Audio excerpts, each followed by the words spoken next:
नमस्कार दोस्तों, मैं अखिलेश्वर अग्रवाल आपके सामने फिर से प्रस्तुत हूँ बहुत इम्पोर्टेंट करंट न्यूज़ लेकर के। आज का हिंदू का न्यूज़पेपर बहुत ज़्यादा इम्पोर्टेंट था। उसका रीज़न ये था कि आज एडिटोरियल नहीं आता लेकिन साइंस एंड टेक्नोलॉजी का सेक्शन आता है और ये साइंस एंड टेक्नोलॉजी के भी सेक्शन में कम से कम 3 बहुत इम्पोर्टेंट न्यूज़ आई थी, जो कि आपको जानना बहुत ज़्यादा ज़रूरी है। मैं स्लाइड्स में आपको इन तीनों को बहुत अच्छे तरीके से एक्सप्लेन करने वाला हूँ। तो वीडियो को एंड तक देखिएगा और इसमें मैंने आपसे क्वेश्चन पूछा हुआ है, उसका आंसर भी आपने सब लोगों ने देना है। आइए स्टार्ट करते हैं। मैंने आपसे शुरू में 2 क्वेश्चन पूछे हैं, दोनों ही साइंस एंड टेक से रिलेटेड हैं। इन दोनों के आंसर मैं आपको एंड ऑफ द वीडियो में दे दूंगा। ठीक है दोस्तों?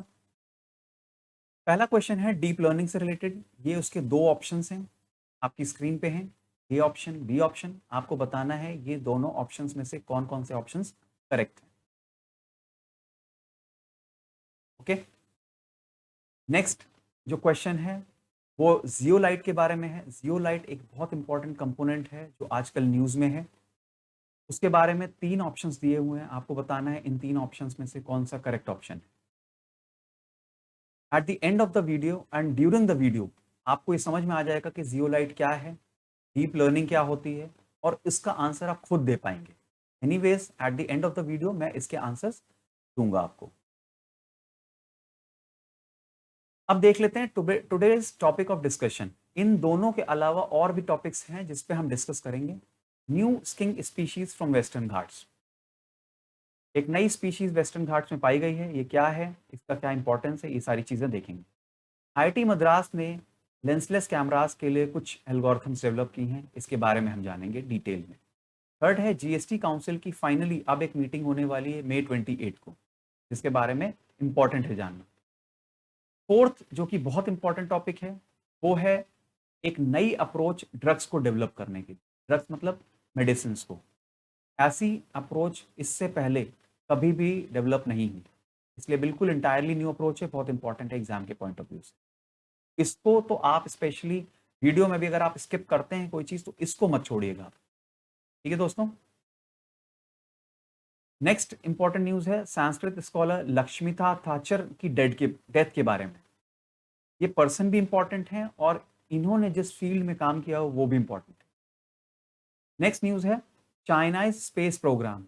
इन्होंने अभी अभी मार्स पे अपना रोवर को लैंड कर दिया है। बहुत इंपॉर्टेंट न्यूज है क्योंकि India is looking forward to doing this, लेकिन अभी तक किया नहीं है।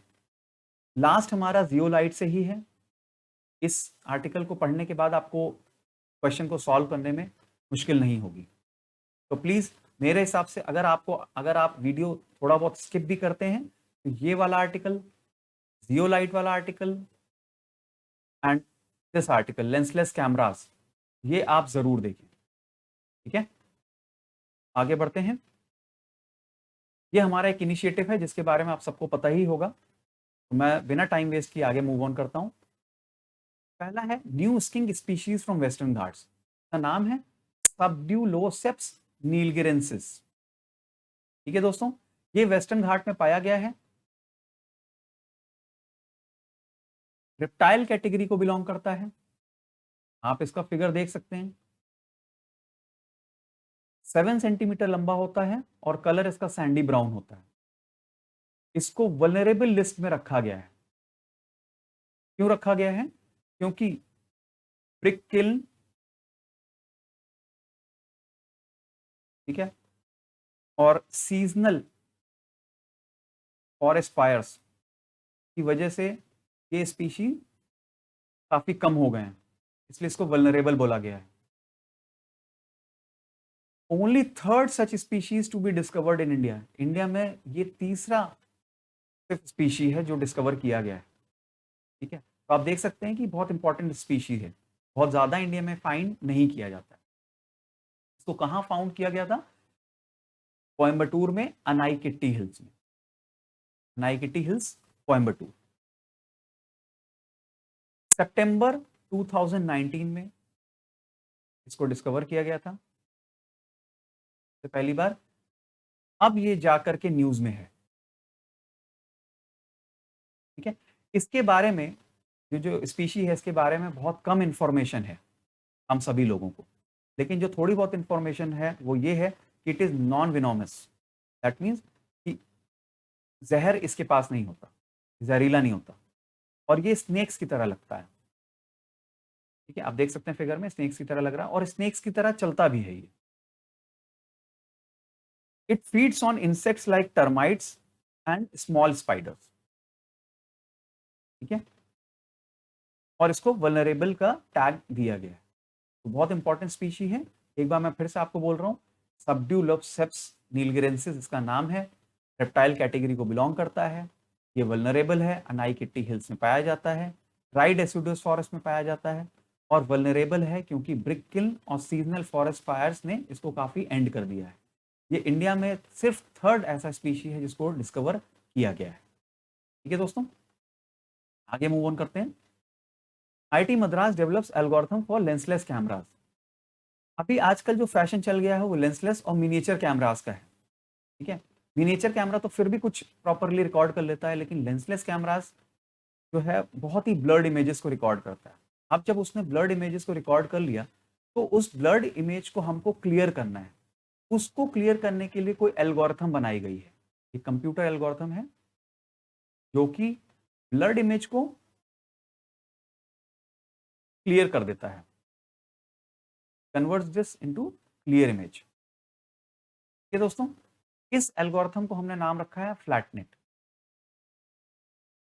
ये एल्गोरिथम डीप लर्निंग यूज करता है। के बारे में मैं अभी आपको बताऊंगा कि डीप लर्निंग होता क्या है। ठीक है दोस्तों, आगे चलते हैं। डीप लर्निंग जो है आर्टिफिशियल इंटेलिजेंस के अंदर आता है। मतलब आर्टिफिशियल इंटेलिजेंस तो आप सभी ने सुना होगा, आर्टिफिशियल इंटेलिजेंस, उसके अंदर मशीन लर्निंग और उसके अंदर डीप लर्निंग। ठीक है, अब डीप लर्निंग में क्या होता है कि जैसे मान लीजिए ये इनपुट इमेज है। ठीक है, ये एक ब्लर्ड इमेज है, ये एक मॉडल के थ्रू गुजरता है। मॉडल मतलब आप एक फंक्शन कह सकते हैं, हम मॉडल बोलते हैं। ठीक है, और जैसे या इसको हम प्रोसेसिंग एलिमेंट भी बोल सकते हैं। इनपुट हमारी हो गई ब्लर्ड इमेज, वो प्रोसेसिंग एलिमेंट के अंदर जाएगी। प्रोसेसिंग एलिमेंट उस पर कुछ प्रोसेस करेगा, कुछ एल्गोरिथम लगाएगा, फ्लैटनेट एल्गोरिथम जिसको अभी हमने पढ़ा, फ्लैटनेट एल्गोरिथम लगाएगा और ये एक क्लियर इमेज आउटपुट कर देगा। ठीक है, तो ये जो है इसको बोलते हैं डीप लर्निंग। ये जो मॉडल है ये डीप लर्निंग से बनता है। डीप लर्निंग कहां से वर्ड आया? आप इसको इजी वर्ड्स में ऐसे समझिए कि जैसे हमारी आंखें हैं, अगर हम किसी ब्लर्ड चीज को देखते हैं, मान लीजिए कोई कैट जा रही है कहीं पर, और अगर मैं हम दूर से देखते हैं, बिना चश्मा लगाए देखते हैं उसको, और हम फिगर हल्का हल्का देखते हैं ब्लर्ड है, लेकिन हम आइडेंटिफाई कर लेते हैं कि it is something like cat. ठीक है, क्योंकि हमारे ब्रेन में, हमारा ब्रेन ऐसा है कि वो आइडेंटिफाई कर सकता है। ठीक है, थ्रू न्यूरॉन्स, हमारे ब्रेन में न्यूरॉन्स होते हैं।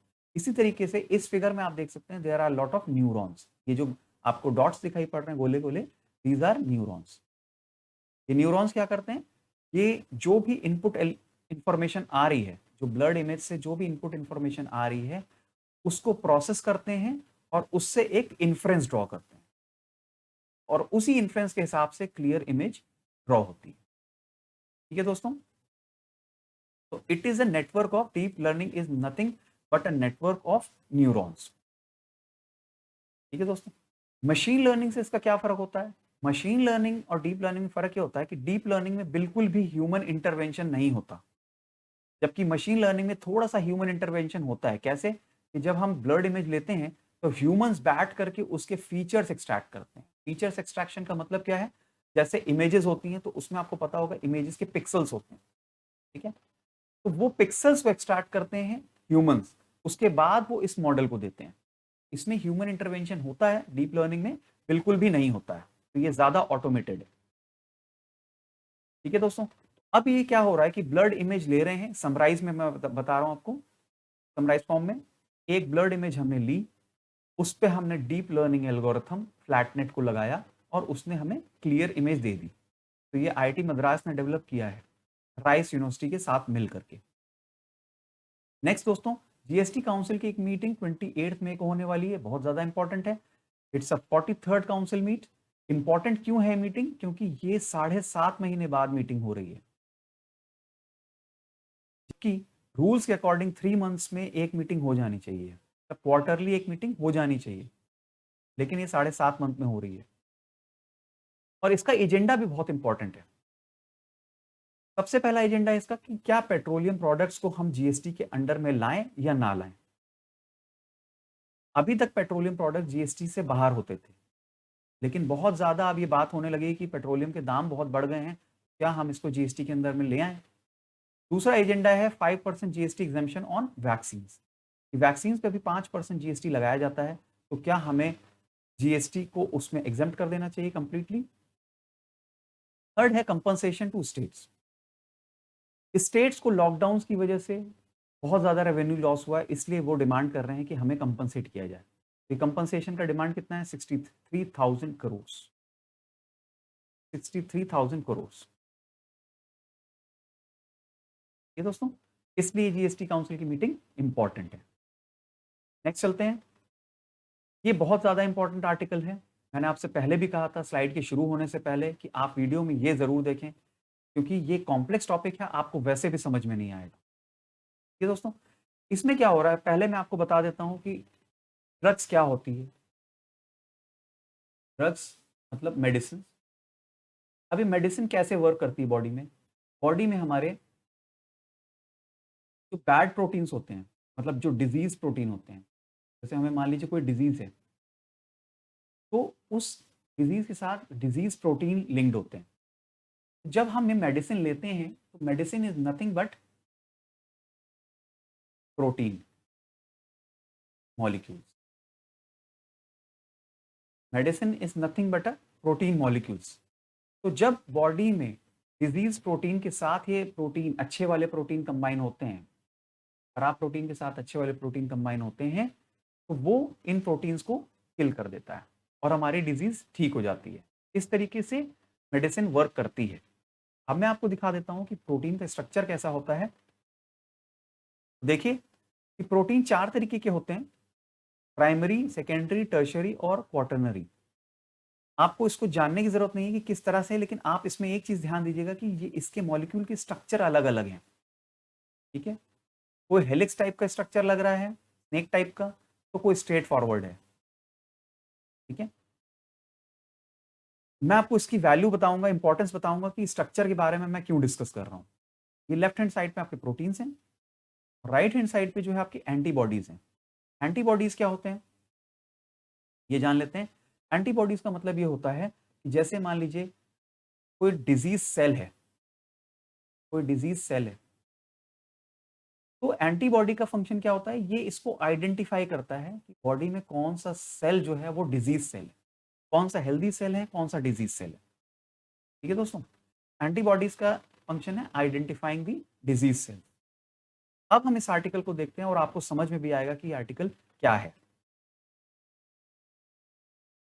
एक छोटा सा एग्जांपल मैं आपसे लेता हूं कि मान लीजिए किसी को कैंसर है। ठीक है, कैंसर में हेल्दी सेल्स भी होते हैं, आप सभी को पता होगा, और बैड सेल्स भी होते हैं।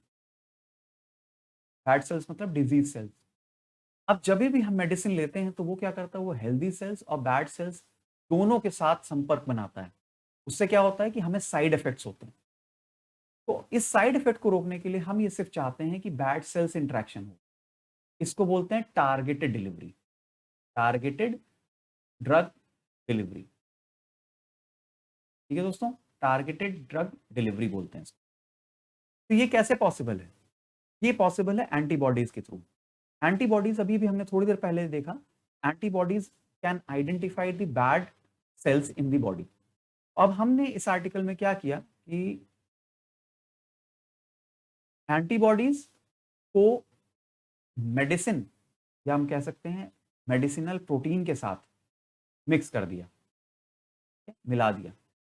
तो एंटीबॉडी का काम तो है कि वो बैड सेल को आइडेंटिफाई करे, और प्रोटीन का काम है उस बैड सेल के अंदर घुस करके बैड प्रोटीन को खत्म कर दे। ठीक है, आप फिगर में भी देख सकते हैं। देखिए ये फिगर है, यहाँ पर ये जो लाइट कलर में है ये कैंसरस सेल्स हैं, और जबकि डार्क में जो है आपके नॉर्मल सेल्स हैं।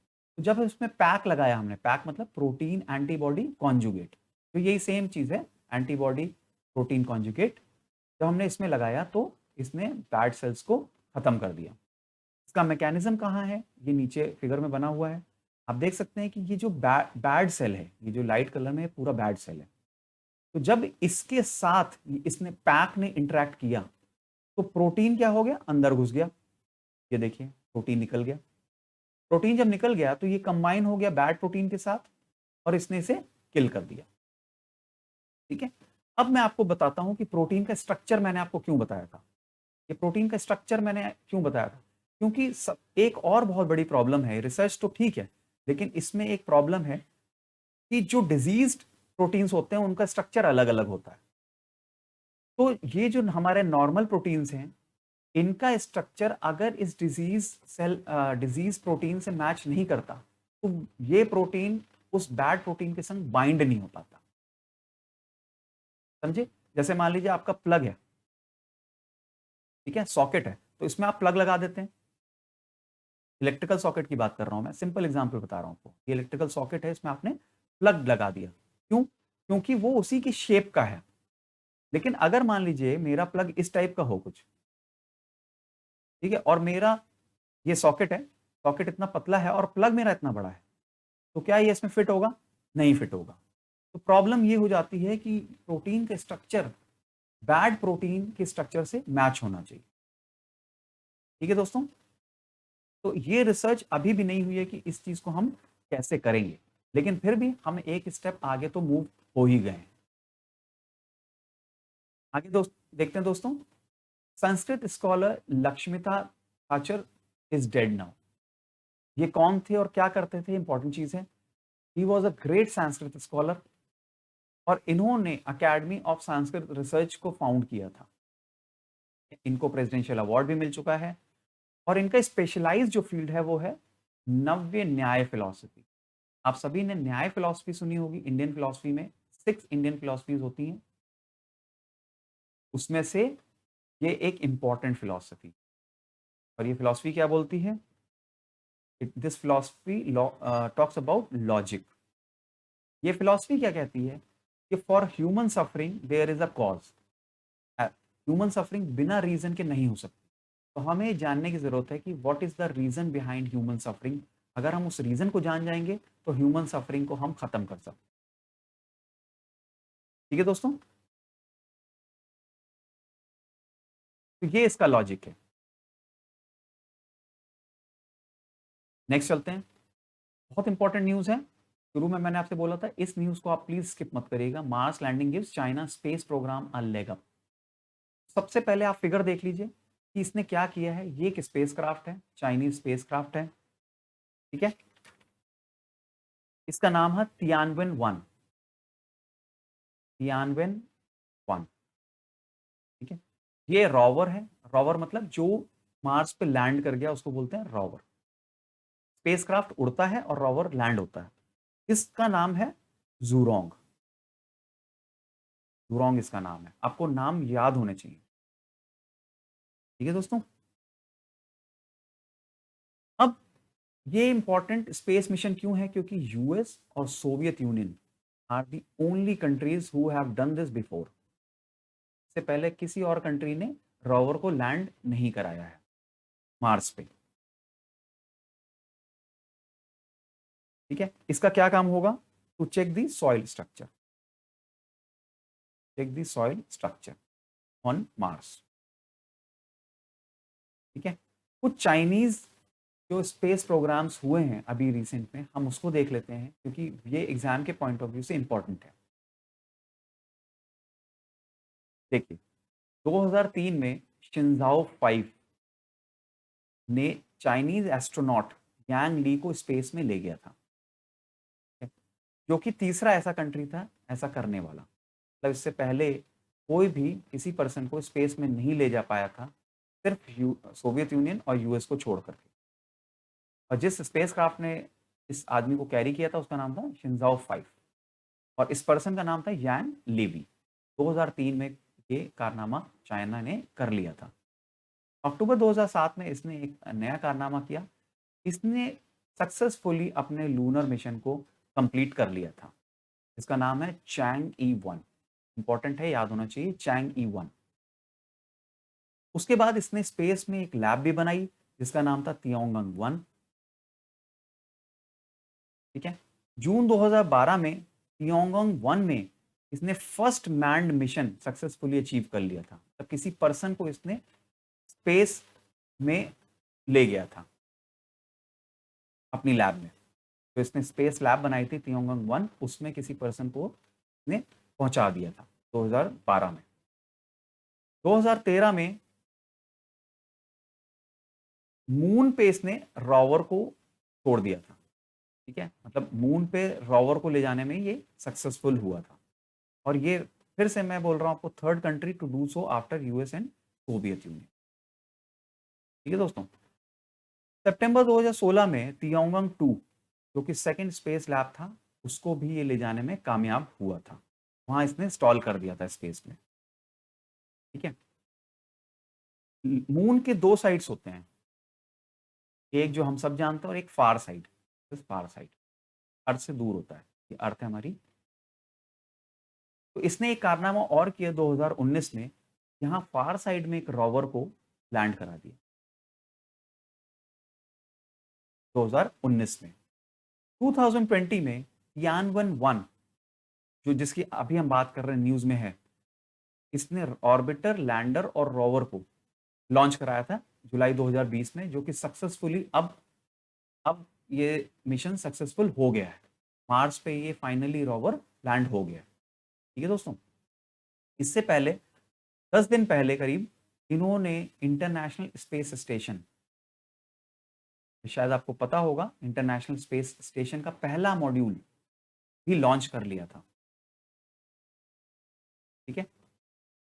तो ये इंपॉर्टेंट न्यूज़ है और ये चाइना का पूरा रोड मैप है कि इसने किस तरह से स्पेस एक्सप्लोरेशंस किए और स्पेस में अचीवमेंट्स अपने बनाए। ठीक है। आपको इंडिया का भी पता होना चाहिए, इंडिया ने क्या किया हो, लेकिन अभी ये इस टॉपिक का पार्ट नहीं है, इसलिए मैं कवर नहीं कर रहा। नेक्स्ट और फाइनल टॉपिक है जियोलाइट। जियोलाइट क्या चीज़ है? जियोलाइट एक अमेलगम है डिफरेंट थिंग्स का, टाइटेनियम, जिंक, टिन, ऑक्सीजन, बहुत सारी चीज़ें इसके अंदर आती हैं। आपने फिगर तो इसका देख ही लिया होगा, ऐसे करके था, मैंने आपको शुरू में दिखाया था, आप देख सकते हैं शुरू में जाकर के ऐसे फिगर था। ठीक है। कुछ फैक्ट्स हैं इसके बारे में जो इंपॉर्टेंट है कि इंडिया इंपोर्ट करता है जियोलाइट, खुद का प्रोडक्शन कम है, तो इंपोर्ट करना पड़ता है कहाँ से? फ्रांस, कोरिया और यूएस से। ये on site medical oxygen plant में यूज होता है, अभी मैं आपको बताऊंगा कैसे। DRDO is the authority for this. ये टेक्नोलॉजी जो है डीआरडीओ की है। फंडिंग कहाँ से आती है? पीएम केयर से। टेक्नोलॉजी कौन सी है? Pressure swing technology. अभी मैं इसको डिस्क्राइब करूंगा। नेक्स्ट स्लाइड में चलते हैं। पहले हम समझ लेते हैं कि जो जियोलाइट है वो करता क्या है। जियोलाइट के जो मॉलिक्यूल्स होते हैं वो नाइट्रोजन बहुत अच्छे से एड्सॉर्ब करते हैं। एड्सॉर्ब करने का मतलब ये है, ये फिगर में आप देख सकते हैं कि जैसे ही गैस मॉलिक्यूल, जैसे नाइट्रोजन के मॉलिक्यूल्स इसके पास आए, जियोलाइट के पास आए, तो वो इसमें चिपक जाते हैं। ठीक है। अब इस फिगर को देखते हैं ताकि आपको सारी चीजें क्लियर हो जाएं। एम्बियंट एयर मतलब नॉर्मल एयर आया, उसको हमने कंप्रेस किया, कंप्रेस करने के बाद हमने जियोलाइट में उसको भेज दिया। जियोलाइट बेड, ये जो आप सैचुरेटेड सी बेड है, is nothing but a zeolite bed. तो जियोलाइट ने N2 को ट्रैप कर लिया और ऑक्सीजन 90 to 95% प्योर ऑक्सीजन जो है भेज दिया। ठीक है। तो ये पेशेंट को यहाँ से मिल गया। ठीक है दोस्तों। अब हम देखते हैं कि इसको प्रेशर स्विंग टेक्नोलॉजी क्यों कहते हैं। तो प्रेशर स्विंग टेक्नोलॉजी का मतलब ये है कि शुरू में आप देख सकते हैं कि कंप्रेस्ड एयर गया, this is compressed air, air, ये किस में गया? जियोलाइट में। जियोलाइट के अंदर गया, जियोलाइट ने N2 को एब्जॉर्ब कर लिया और ऑक्सीजन को रिलीज कर दिया। तो क्या होगा? धीरे धीरे सैचुरेट हो जाएगा, मतलब भर जाएगा नाइट्रोजन से, नाइट्रोजन के मॉलिक्यूल से। तो हमको इसको दोबारा अगर यूज करना है तो उसको हमें डी एब्जॉर्ब कराना पड़ेगा, डी एब्जॉर्प्शन। डी एब्जॉर्प्शन कराने के लिए हम एयर को, मतलब इस यहां पर इस रीजन को डीकंप्रेस करेंगे, तब प्रेशर इसका रिलीज करेंगे। इसलिए इसको प्रेशर स्विंग टेक्नोलॉजी कहते हैं, क्योंकि एक बार हम प्रेशर बढ़ा रहे हैं और एक बार हम इसको प्रेशर घटा रहे हैं, इसलिए हम उसको प्रेशर स्विंग टेक्नोलॉजी बोलते हैं। ठीक है दोस्तों, अब ये तो हुआ लेक्चर के बारे में। अब हम उन क्वेश्चंस को देख लेते हैं कि उनके आंसर्स क्या होंगे।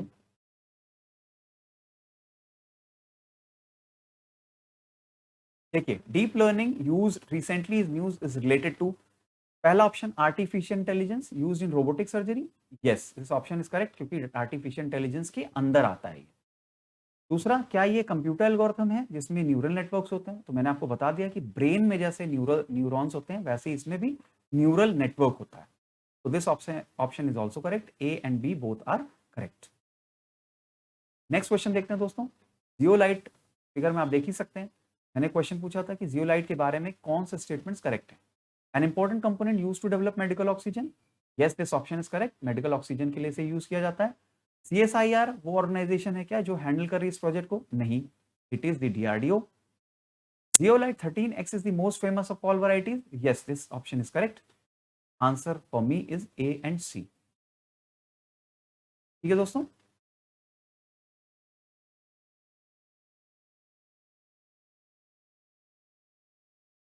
आई होप आपको लेक्चर आज का पसंद आया होगा and thank you so much.